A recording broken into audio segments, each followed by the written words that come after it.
Hey, what's up, my people? How you doing? You know how it is sometimes in Splinterlands when you want to pick between one monster or the other, but you are not really sure about how to go about it.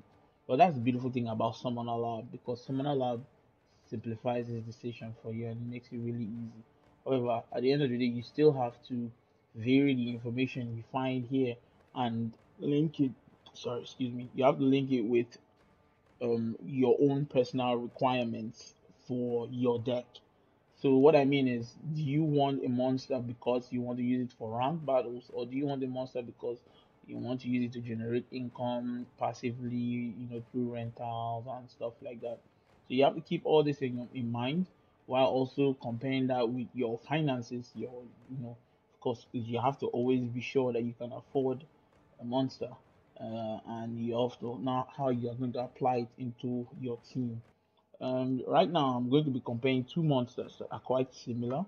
They are from completely different times, but they're quite similar and they're from the same splinter. They're from the Life Splinter. And I found it, I personally, I would recommend just having both. But if you were going to pick between either one, with this publication, with this video rather, you should be able to decide between them. And anyways, getting straight into it, the two monsters we're going to be talking about today will be Divine Healer and the Venari Crystalsmith. They are both tank healers from Life Splinter, and they both have their strengths and weaknesses, and that's what we're going to be looking at with Summoner Lab.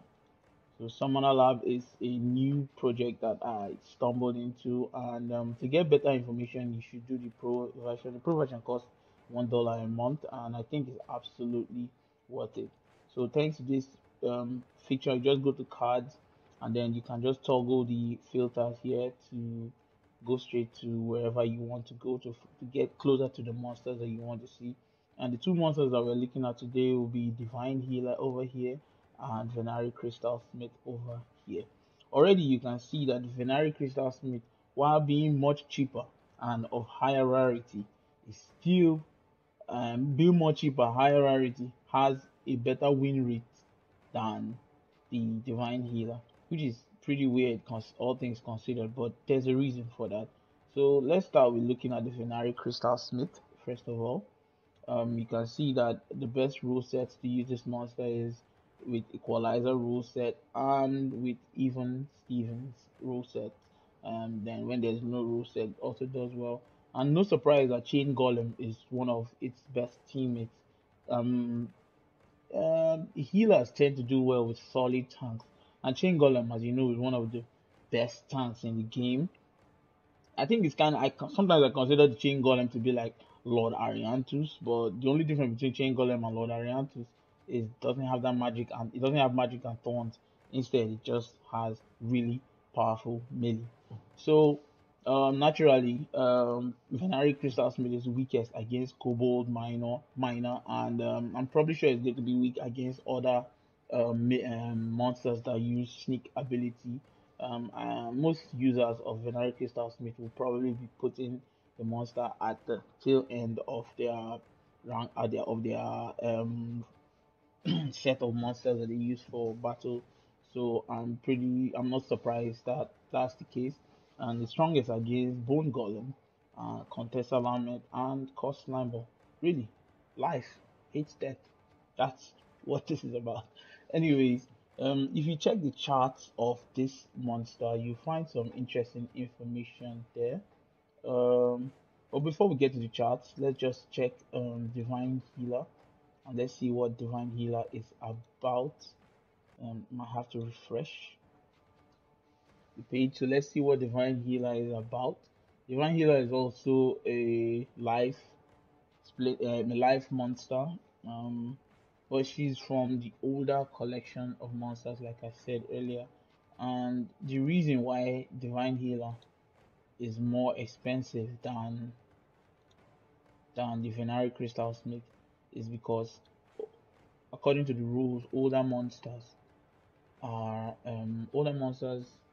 kind of like of give you more DC when you win rank battles. The beta alpha monsters, untamed, those monsters offer more DEC based on their burn rate than the newer Chaos Legion and Chaos Legion reward cards where Venari Crystalsmith falls into. Anyways, look at her best teammates and let's see a little bit more about Divine Healer as well. So best rule set, reverse speed. You know why? Yeah, you obviously know why. Divine Healer is extremely slow. Gets a maximum speed of 2, and that's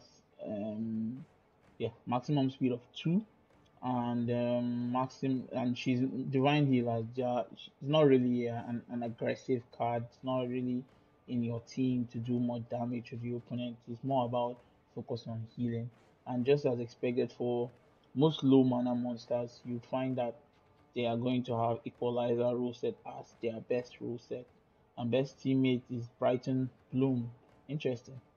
I think it's going to be fascinating to see Brighton Bloom that gives all friendlies flight ability combining with Divine Healer in reverse speed. That will make her one of the fastest monsters in the game. Divine Healer is weak against blast monsters. Clearly, I mean, Ruler of the Sea, Lan Yodin Zaku involved, which means that Blast is not really her friend. I'm guessing this could be due to the fact that most people that use it would probably be putting it right behind the tank. I'm guessing that's probably why. And the strongest against, interestingly, Pyromancer, a Blast monster, strongest against Burtus, and is also strongest against Zaran Efrit. So let's see the charts of this monster and see how people are treating the monster in the market. And sometimes this Summoner Lab application crashes, so I hope it doesn't crash today. Let's see how people are treating this monster in the market. It will give us an idea about whether we should buy it or not. And I think I'm just going to open another Summoner Lab tab here, and then we can be looking at the Venari Crystalsmith side by side. We can be looking at both of them side by side. So I believe that would give us a better idea about what we're doing.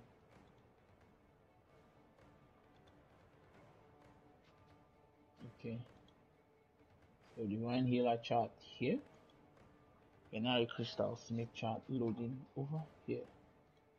Just on the surface of it, at least you can see that while both of them offer similar buffs they offer similar qualities to your team that you come out with. Divine Healer is a lot more expensive, $2.4 compared to 6 cents. And also with the Venari Crystalsmith, right? You don't have to upgrade it to any level before you can get the attack. Like at level 1, you see Venari Crystalsmith already has one ranged attack and still heals. Meanwhile, Granny Divine Healer is taking a while to load. Divine Healer doesn't have any attack at level 1. Divine Healer comes plain. You can check her stats here. Divine Healer comes plain with no attack, while Venari Crystalsmith has attack.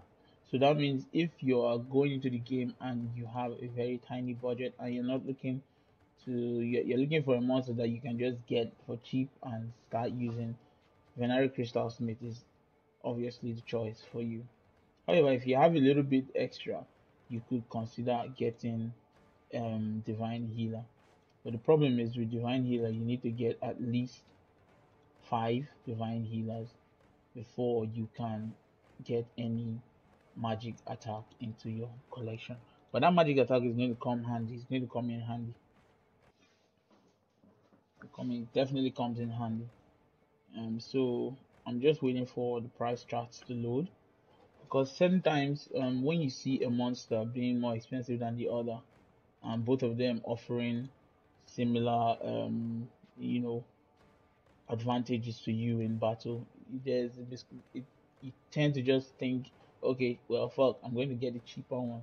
But like I said earlier, it all depends on what you want to do with your deck and how you want to go about, how you want to approach it. Because now, as you can see from the Venari Crystalsmith chart, right, this monster peaks at $0.273. That's about 27 cents. Yeah, about 27 cents. That's the peak value that this monster has ever achieved in its existence. And so I'm waiting for the Divine Healer chart to load. It's taking a bit longer than I like. But the thing we're trying to draw, what we're trying to draw from this is that sometimes you don't necessarily just have to rush to pick the cheaper monster because it's not always just easy like that. Anyways, hold on, let the Divine Healer chart load. It's taking too long.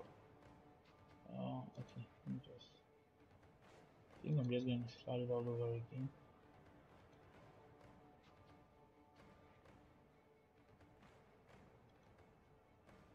Or you know what, let's just do a Divine Healer here. Just get Divine Healer's chart directly here on this page that's working properly. There she is. This is a beta. I think this is a beta Divine Healer that we're checking now. Yeah, this is a beta Divine Healer. So, see, now Divine Healer currently sells for 2.49, right? But you see her peak. She has peaked at about all-time high prices about 9.6. Yeah, 9.628, right? Okay, hold on. Or is this higher? Yeah, 9.718. So, Divine Healer, while being more expensive right now, has a higher ceiling. All things considered. I mean, assuming we get to peak madness in Splinterlands again, maybe when land rolls out or some new development happens, and then price of monsters starts spiking, right? Having a Divine Healer gives you a higher profit ceiling compared to having a Venari Crystalsmith. Keep in mind also that there are more Divine Healers in circulation. Technically speaking, it's only technically speaking. You, based on the price, you know that there's a lot of demand for Divine Healers. But if you had, say, 5 Divine Healers compared to having 5 Venari Crystalsmith, you're definitely going to make more profit on your Divine Healer than your Venari Crystalsmith. Also, keep in mind that in the rental market, Divine Healer currently has currently pulls also more passive income for you as compared to Venari Crystalsmith. However, in battles, the Venari Crystalsmith is still the better option to me because, like I said, at lower levels you get a monster that is ready to use. Meanwhile, for the Divine Healer at the lower level, just fresh off the bat, when you buy just one, she only offers you that healing ability, and I feel like that's a disadvantage. Also, because the Divine Healer is very slow, and at lower levels where the rule sets are, there are barely any rule sets. At lower levels, you want to have a Venari Crystalsmith on in your deck a rather than a Divine Healer. And so, with that in mind, I'll say if you are looking to boost your fighting capacity, your rank battle capacity, and grow through ranked battles, and you're going to pick between either of them, I'd say you go for the Venari Crystalsmith because, first of all, it's faster, right?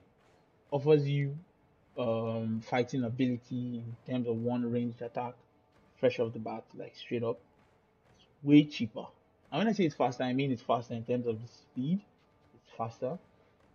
It's way cheaper at 6 cents. You can get it into your deck and start fighting. However, if you have a bigger budget and you're also looking to maybe somebody flip a card and you're trying to also play on the market side of things, on the finance side of things, you should go for Divine Healer because While not being the most impressive battler, Divine Healer has a bigger ceiling when it comes to making the profit ceiling is a lot higher for Divine Healer compared to the Venari Crystalsmith. So with that in mind, I'd say I hope this helps you make your decision, and I look forward to hearing from you in the comment section.